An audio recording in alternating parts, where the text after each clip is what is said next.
The text from Mom arrived at 9 a.m. on a Saturday. Charity gala tonight. Grand Meridian Hotel. Need help with coat check. Be there at 5 p.m. Don't be late. Not an invitation. A summons for labor.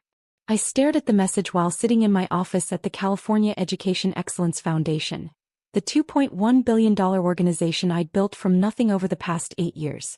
My office had floor-to-ceiling windows overlooking downtown Los Angeles. My desk held 3 awards from the past month alone. And my mother wanted me to check coats. My assistant Jennifer knocked. Director Chin? The governor's office called.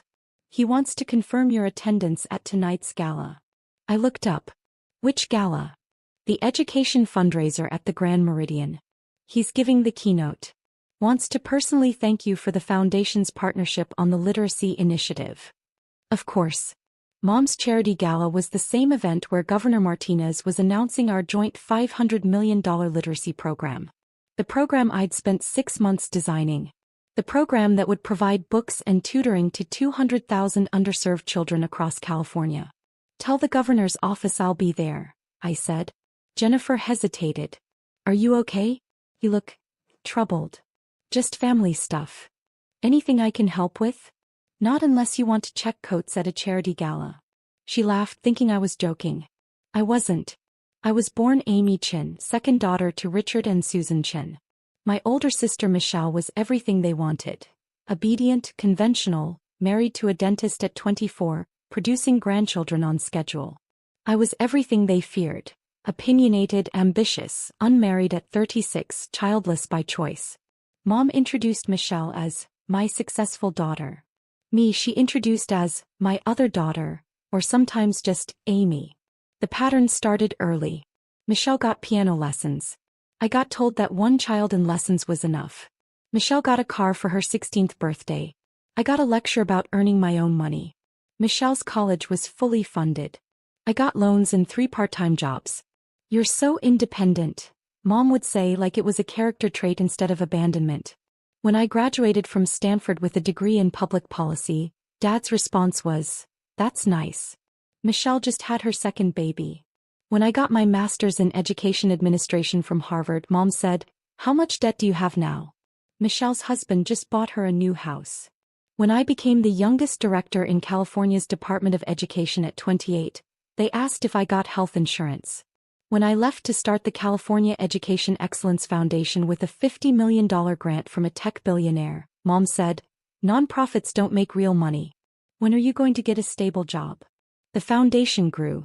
Year 1, $50 million budget. Year 2, $200 million. Year 3, $500 million. Last year, $2.1 billion in managed assets and programs. We funded 3,000 schools. Trained 15,000 teachers. Provided scholarships to 50,000 students. Built literacy programs in 200 districts. Our work had been featured in the New York Times, Wall Street Journal, and Education Weekly. Governor Martinez called me personally to consult on education policy. The U.S. Secretary of Education had me on speed dial. I'd been named one of Forbes' 30 under 30 in education, then 40 under 40 nonprofit leaders. My mother's response to all of this, "That's nice. Michelle's oldest just made honor roll." Mom's charity work was her identity. She sat on the board of the Women's Philanthropic Society of Greater Los Angeles, a group of wealthy women who threw galas, took photos, and donated just enough money to get their names on plaques. Her proudest achievement was being named Volunteer of the Year, 3 years running. Never mind that her volunteering consisted of planning parties and making phone calls. Never mind that the actual work, grant writing, program development, impact assessment, was done by paid staff she never acknowledged. Mom lived for the galas. The dresses. The photos in the society pages. The validation from other wealthy women. Michelle was her perfect accessory. Beautiful. Married. Appropriately humble about her dentist husband's success. I was the embarrassment. Unmarried. Too educated. Too accomplished in ways that made Mom uncomfortable. "You intimidate people," she told me once. "You should be more like Michelle. Men don't like women who are too successful." "I'm not trying to attract men who are intimidated by success," I'd replied. "That's why you're alone." I wasn't alone. I was selective. There's a difference. The text came with 3 follow-ups. Wear something appropriate. Nothing too flashy. We need someone reliable at coat check. You're good at that kind of work. Governor Martinez will be there. Don't embarrass the family. I almost didn't go. Almost sent a polite refusal and let Mom scramble. But Governor Martinez was counting on me being there. We'd planned the announcement together. The literacy initiative was my project. My design, my implementation strategy, my team's work. I arrived at the Grand Meridian at 4:45 p.m. Early because years of family training had taught me that being late gave them ammunition. The ballroom was spectacular. Crystal chandeliers. Tables set with gold-rimmed china. A stage with professional lighting and the state seal. Mom was near the entrance directing staff like a general commanding troops. She saw me and frowned. You're early. You said 5. I meant arrive at 5 to start working. Setup was at 4. She thrust a black apron at me. Coat check is through those doors. Jane will show you what to do. Mom, I need to talk to you about tonight. Not now. I'm busy. Just do your job and try not to draw attention to yourself. Very important people are coming. She walked away before I could respond. I stood there holding the apron. Looked at it. Looked at the ballroom where Governor Martinez would be announcing MY program in 3 hours. Then I did something I'd never done before. I walked to the coat check room. Put on the apron. And decided to watch this play out. Jane was a sweet older woman who actually worked for the hotel. You're Amy, she asked. Your mother said you'd help out. That's me. Have you done coat check before? First time. He showed me the system. Text. Hires. Organized rows. Simple work. Guests started arriving at 6. I checked coats, smiled politely and listened to conversations. Susan Chin outdid herself this year. Did you see the centerpieces? Gorgeous. I heard the governor is coming. Susan must have incredible connections. Michelle arrived at 6:30 with her husband Doug. She saw me behind the counter and did a double take. Amy? What are you doing here? Checking coats. Mom has you working the gala? Apparently I'm good at this kind of work. Doug handed me his coat. Looked uncomfortable. That's nice of you to help. Michelle leaned in. Are you okay? This is kind of embarrassing. For who? For you. Everyone can see you working like staff. I am staff tonight. Mom's orders. She looked like she wanted to say something else but settled for, well, try to stay out of sight. Important people are here. They walked away. More guests arrived. Society women in designer gowns. Their husbands in custom tuxedos. Everyone eager to be seen. I recognized several faces. A tech CEO whose company donated $10 million to my foundation. A state senator who'd co-sponsored education bills I'd drafted. A university president who sat on my advisory board. None of them recognized me. Not in a black apron behind a coat check counter. At 7:15 Mom appeared. How's it going? Fine. Good. Stay here during dinner. Someone needs to watch the coats. I'll have staff bring you a plate. Mom. Amy, please. Don't make this difficult. Just do what I asked. She looked at me critically.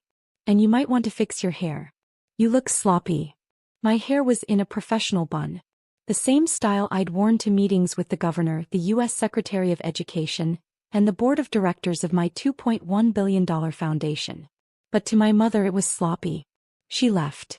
I stayed. At 7:30 I heard the MC welcome everyone to dinner. At 8 o'clock I heard the speeches begin. At 8:15 Jane came back. You should take a break. I can watch things. It's fine. I'm good. Sweetie, you don't have to do this. You're clearly not regular staff. I can tell. How? The way you stand. The way you talk. You're educated. Probably more educated than most people in that ballroom. She smiled gently. So why are you here checking coats? Because my mother asked me to. And you always do what your mother asks? Tonight I do. She patted my hand. Family is complicated. You have no idea. At 8:30 I heard Governor Martinez begin his speech. His voice carried through the ballroom doors, warm, authoritative, genuine. Thank you all for being here tonight. Education is the foundation of opportunity. And events like this show what our community can accomplish when we come together. Applause. Tonight I want to talk about a program that will change lives. The California Literacy Initiative. Starting this fall, we will provide books, tutoring, and resources to 200,000 underserved children across our state. More applause. This program represents a $500 million investment. Half from state funds, half from private partnership. And I need to acknowledge the person who made this possible. I straightened. Felt my heart rate increase. Director Amy Chin runs the California Education Excellence Foundation, the largest education nonprofit in our state. Her foundation manages $2.1 billion in programs and services. She designed this literacy initiative from the ground up. 6 months of research. Hundreds of hours of planning. And today it becomes reality. The applause was louder now. Amy, where are you? Stand up so everyone can see who's changing California education. I stood frozen in the coat check room. The ballroom went quiet. I could picture them looking around. Searching. Mom's voice panicked. She's not here. She couldn't make it. Governor Martinez. That's strange. Her office confirmed she was attending. Is she here, Susan? Pause. Then Mom voice tight. She's helping with coats. Silence. The kind that precedes earthquakes. Governor Martinez. I'm sorry, helping with what? Coat check. She volunteered to work coat check. I heard his footsteps. Coming toward the coat room. Jane looked at me with wide eyes. Honey, I think you need to go out there. In a minute. The doors opened. Governor Martinez stood there in his tuxedo looking confused. Then he saw me. His face went from confused to shocked to absolutely furious. Amy? What are you doing back here? Checking coats, Governor.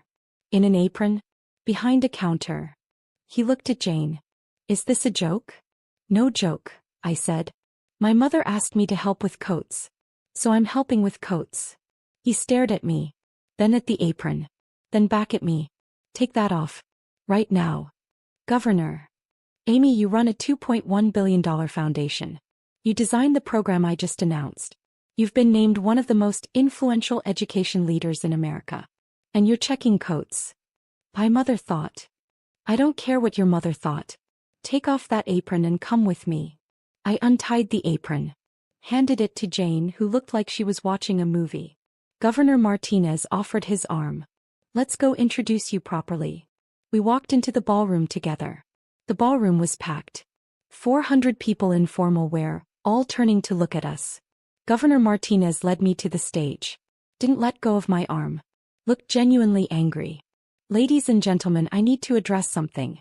When I asked Director Chin to stand, I was told she was helping with coat check. He paused for effect. Let me be very clear. Amy Chin is not staff. She is not a volunteer. She is the director of the California Education Excellence Foundation. She manages more money than most corporations. She impacts more lives than most elected officials. And she should never, ever be checking coats at an event celebrating work she accomplished. The silence was absolute. Mom was 3 tables from the stage. Her face had gone from pink to white to gray. The champagne glass in her hand was trembling.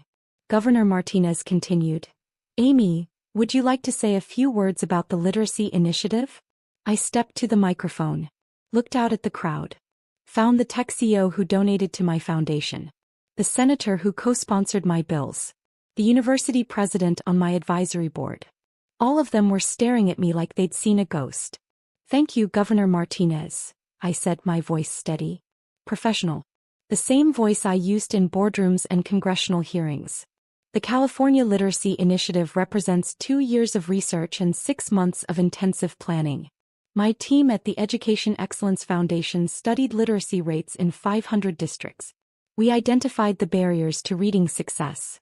We designed an intervention that provides not just books, but trained tutors, parent engagement programs, and ongoing assessment. I clicked through slides on the screen behind me. Data. Charts. Impact projections. In year 1, we expect to serve 50,000 children. By year 3, 200,000. Our goal is simple. Every child in California reading at grade level by 3rd grade. Because literacy is the gateway to every other opportunity. I spoke for 10 minutes. Detailed the program structure. Answered questions from the audience. The tech CEO raised his hand. Director Chen, I've been funding your work for 3 years. I had no idea you were here tonight. Why didn't you say something? I was checking coats, I said simply. Uncomfortable laughter rippled through the room.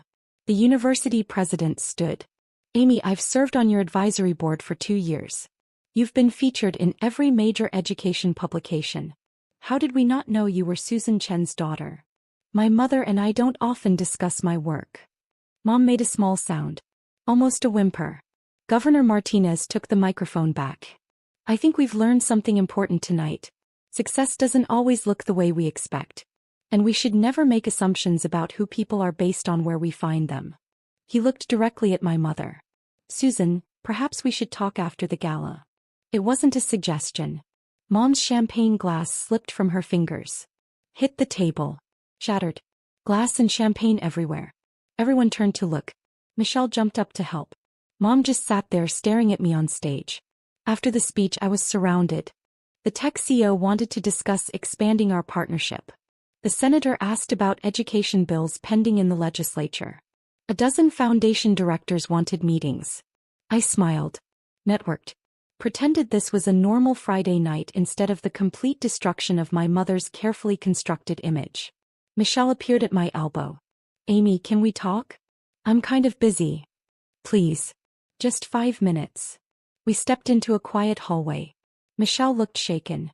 I had no idea. About your foundation. About the governor. About any of it. I've told you. Multiple times. You never asked for details. You said you worked in education. I thought you meant like a teacher. Or an administrator.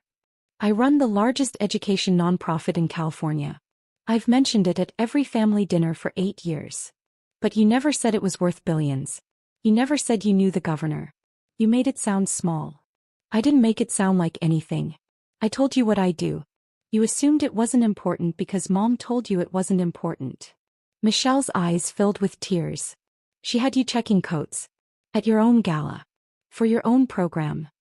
She didn't know it was my program. She doesn't pay attention to my work. How could she not know? How could we not know? I looked at my sister, really looked at her. Saw someone who'd never had to fight for recognition. Who'd been celebrated for the simple act of existing in the way our parents approved. Because you never asked, I said quietly. None of you ever asked what I actually do. You just assumed that because I'm not married, don't have kids and work in nonprofit, I must be unsuccessful. That's not fair. Isn't it? When was the last time you asked about my work? She opened her mouth. Closed it. Couldn't answer. That's what I thought. I want to know now. Why? Because the governor validated me? Because important people recognized me? Would you care if I was still in that coat room? That's not. Michelle, I love you.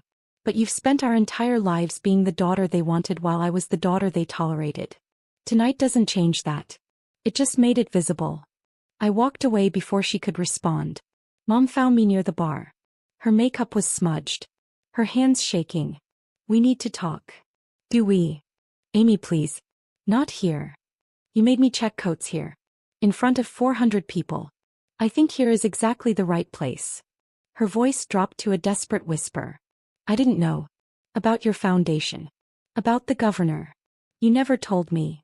I told you 8 years ago when I started the foundation. I told you every year when our annual report came out.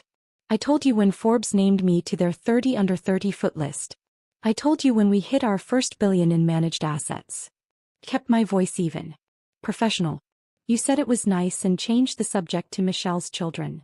You could have insisted I pay attention. I'm your daughter. I shouldn't have to insist you care about my life. I do care. You had me checking coats, Mom. At a gala celebrating my work. My program. My achievement. And you put me in an apron and told me not to embarrass you. Her face crumpled. I thought you were just helping out. I didn't know. You didn't know because you never asked. In 8 years you've never once asked for details about my work. Never visited my office. Never attended a foundation event. Never read an article about what we do. You're so private about everything. I'm private because every time I tried to share, you compared me to Michelle and found me wanting. So I stopped sharing. Dad appeared. He'd been watching from across the room. Amy, your mother made a mistake. Don't embarrass her further. Embarrass her? Dad, she had me checking coats while the governor was praising my work. She introduced me to people as my other daughter, while I run a $2.1 billion organization. She told me not to draw attention to myself at an event honoring my accomplishments. You could have spoken up. I did speak up. For 8 years. And you ignored me. Both of you. I took a breath. Steadied myself. But tonight 400 people learned exactly who I am. Not who you wanted me to be. Who I actually am. Mom was crying now. Full heaving sobs. People were watching. Whispering. I need to leave, I said. Amy, wait. No. I'm done waiting. I've waited 8 years for you to see me. To value me. To be proud of me. I looked at both of them. But tonight I realized something. I don't need you to be proud. I have a foundation that serves 3,000 schools. I have a team of 200 people who respect my leadership. I have a governor who calls me for advice. That's enough. I walked away. Left them standing there. Left the gala. Left the family that never saw me as anything more than the other daughter.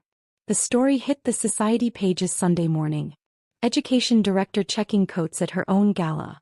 A family drama unfolds. The article was brutal. Detailed the evening. Quoted witnesses.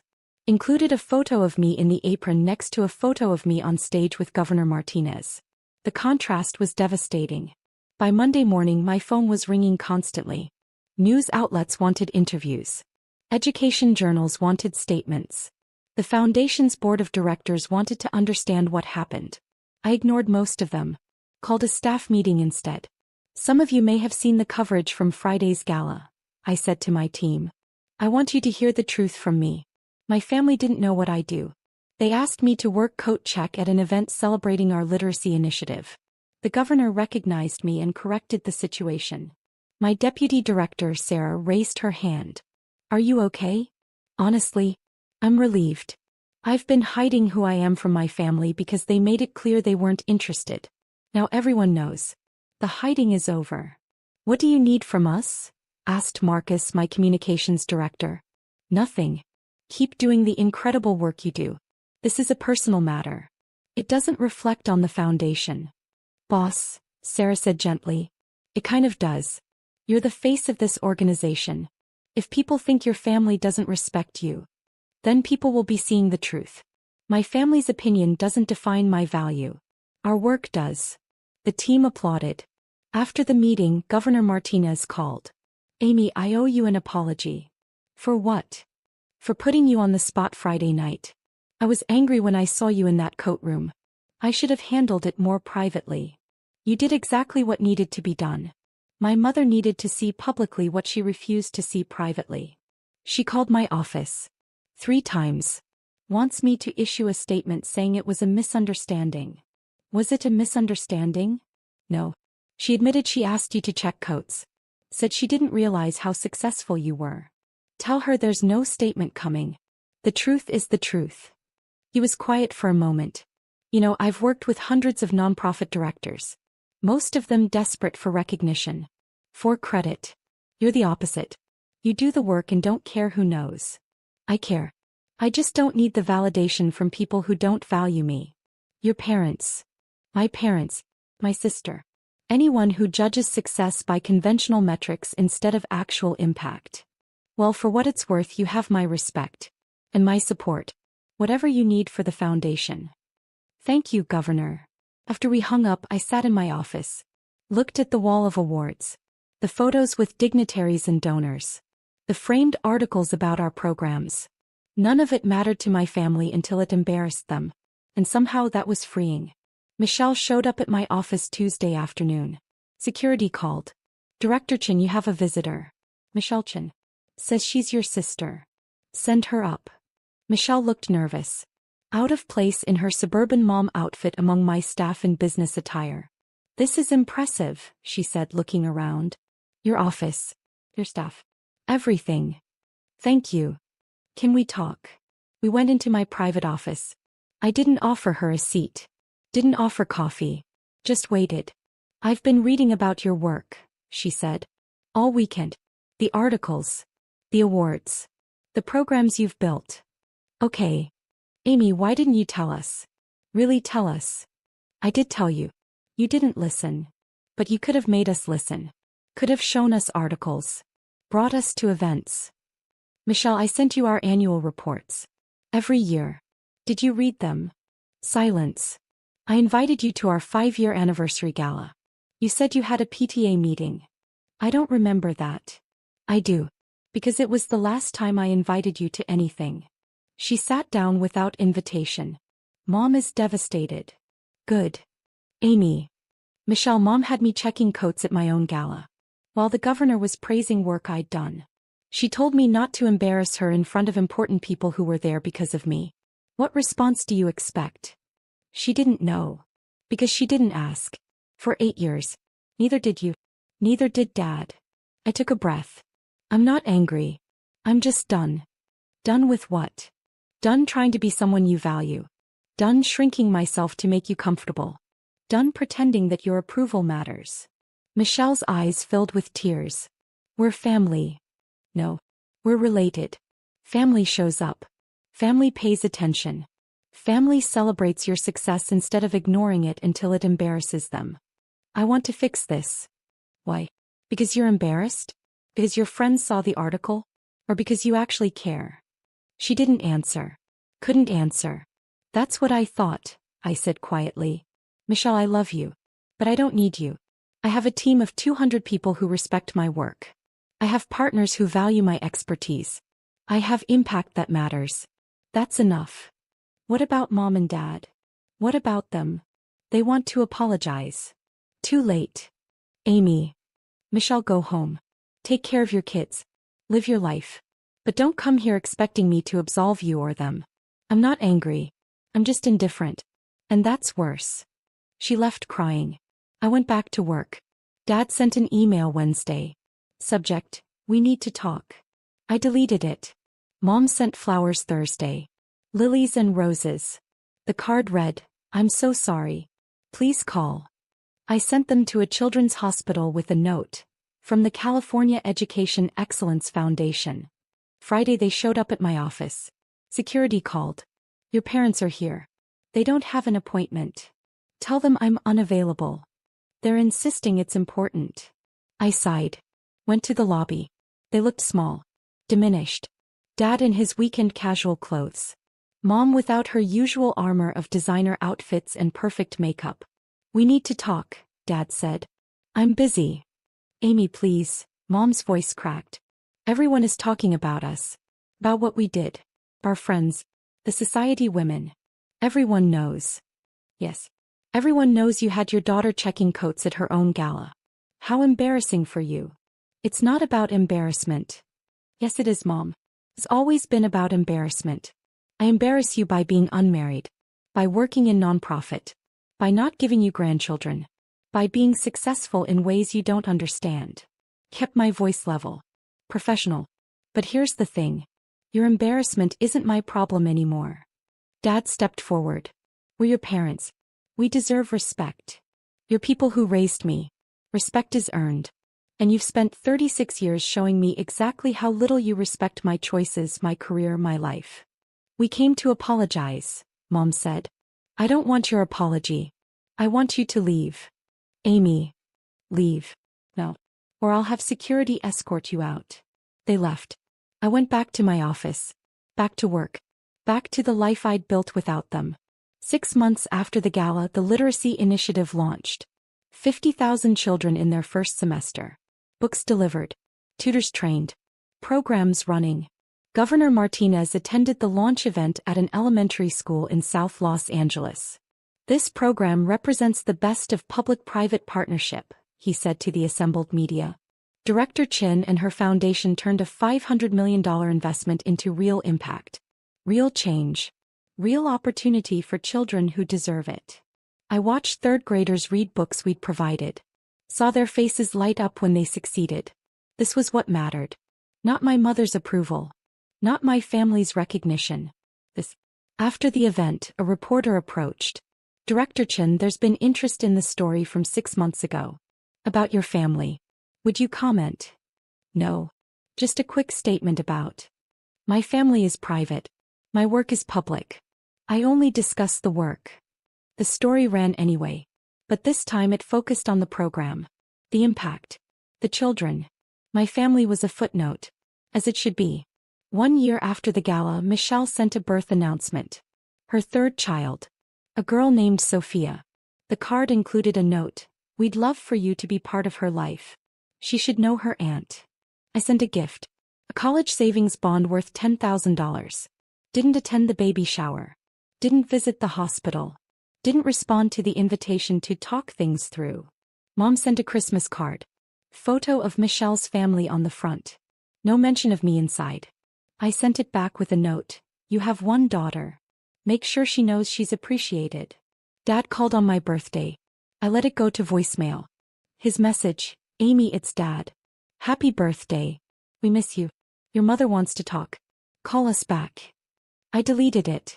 2 years after the gala, the foundation hit $3 billion in managed programs. Forbes named me one of the most powerful women in nonprofit leadership. The article detailed my work, my impact, my vision for education reform. It mentioned my family once. Chin prefers to keep her personal life private, focusing instead on the work that has transformed California's education landscape. Perfect. 3 years after the gala that changed everything, I testified before Congress on education funding. My testimony was carried on C-SPAN. The New York Times quoted my recommendations. The Secretary of Education called afterward to discuss implementation. I was having dinner with my team when my phone buzzed. A text from an unknown number. This is Michelle. I saw you on C-SPAN. I'm proud of you. I stared at it for a long moment. Sarah noticed. Everything okay? Just family stuff. The family that didn't recognize you? The same. What do you want to do? I deleted the text. Put my phone away. Nothing. I want to do nothing. Because they don't get to be proud now. They didn't earn that right. That's cold. That's honest. Marcus raised his glass. To Director Chin, who built an empire without family support, which makes it even more impressive. To Amy, the team echoed. We toasted, laughed, celebrated another successful quarter, another program launch, another year of impact. Later Sarah pulled me aside. Do you ever regret it? Cutting them off? No. Because I learned something important. You can't force people to see you. You can't make them value you. You can only build a life where their opinion doesn't matter. And you did. I did. That night I went home to my house in Pasadena. 3 bedrooms. An office with a view. Bookshelves full of education research and policy analysis. No photos of my family.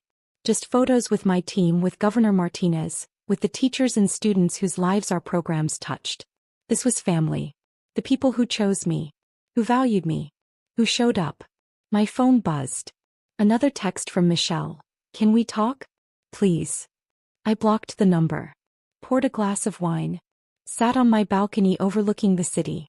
And felt absolutely nothing about the family who'd spent years making me feel invisible. Because the truth was simple. They'd had their chance. Thousands of chances.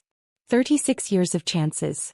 And they'd chosen consistently to see me as less than I was. So I'd built a life where their vision didn't matter. Where my work spoke louder than their dismissal. Where my impact overshadowed their indifference. I was Director Amy Chin. Leader of a $3 billion foundation. Advisor to governors and secretaries. Voice for educational equity. Change maker for hundreds of thousands of children. And if my mother wanted to remember me as the daughter who checked coats, let her. The rest of the world knew the truth. And the rest of the world was all that mattered now. 5 years after the gala, I received an award from the President of the United States. The National Medal for Education Achievement. Given to civilians who make extraordinary contributions to American education. I was 39 years old. The ceremony was at the White House. I brought my team. My board of directors. Governor Martinez. Sarah. Marcus. Jennifer. The people who'd built the foundation with me. Michelle sent a message through LinkedIn. Congratulations. We'd love to attend the ceremony. I didn't respond. Mom sent a letter to my office. I've been following your career. I'm so proud. Can we reconcile? I filed it. Didn't respond. At the White House, the president placed the medal around my neck. Director Chin has transformed education in America, she said. Her foundation serves over 1 million students annually. Her programs have been replicated in 43 states. Her vision for educational equity is reshaping how we think about opportunity. She represents the best of American innovation and compassion. The room applauded. Cameras flashed. I shook the president's hand. And somewhere in California, my mother was probably watching. Finally seeing what I'd built. Finally understanding what she'd missed. Too late. Always too late. After the ceremony, Governor Martinez found me. Your family reached out to my office. Asked if I could help them reconnect with you. What did you say? I said you're an adult who makes her own decisions. And that some bridges once burned can't be rebuilt. Thank you. He studied me. Do you ever regret it? The complete cut-off. No. Because they had every opportunity to be part of this journey. They chose not to. I'm not obligated to let them celebrate the destination after they mocked the path. Fair enough. He smiled. For what it's worth, you've built something extraordinary. With or without them. That's the point, isn't it? It was always without them. They just didn't realize it until it was too late. That night, my team celebrated at a restaurant near the White House. We toasted. Told stories. Planned the next 5 years of programs. Sarah raised her glass one final time. To Director Chin. Who proved that family is who shows up, not who shares your blood. To Amy, everyone echoed. I looked around the table. At the faces of people who'd built this with me. Who valued me. Who showed up every day to change lives. This was family. This was everything. And the family who'd made me check coats at my own gala 5 years ago? They were strangers now. Strangers who'd missed everything that mattered. Strangers who'd spend the rest of their lives explaining to people why they weren't at the White House ceremony. Why they weren't in the photos. Why Director Amy Chin, Presidential Medal recipient, never mentioned them in interviews. And I never thought about them at all. Because indifference, I'd learned, was the ultimate power reversal. Not anger. Not revenge. Not even forgiveness. Just the complete and total absence of caring about their opinion. They'd made me invisible for 36 years. So I'd made them irrelevant. Forever.